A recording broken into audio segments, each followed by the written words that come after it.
वो एक तरह का समझिए अमृत है ना।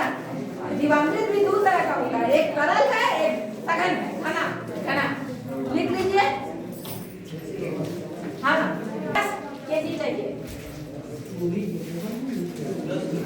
10 केजी तरल का, 10 केजी 10 किलो गोबर, देसी गाय का गोबर। हाँ अच्छा, अभी सूखा बना रहे हैं ना, सूखा पर गया है। और उतना ही गोमूत्र 10 किलोग्राम गोमूत्र, 10 लीटर गोमूत्र।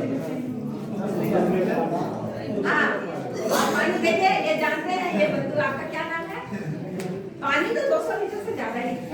एक ये होता है, आपको बरगद का पेड़ का कोई जिक्र किए या पीपल का पेड़ के पास का जो मिट्टी जो होता है वो जीवित मिट्टी उसको कहते हैं। किसी भी कीटनाशक का या दवा का प्रयोग जिस मिट्टी में नहीं किया गया हो, खेत का दूसरा भी दे सकते हैं, लेकिन वहाँ की मिट्टी कम से कम 1 किलोग्राम चाहिए, है ना। जीवित मिट्टी उसको बोल सकते हैं। उसके बाद आपको चाहिए 1 किलो गुड़ सड़ा हो तो और बेहतर, 1 किलो गुड़।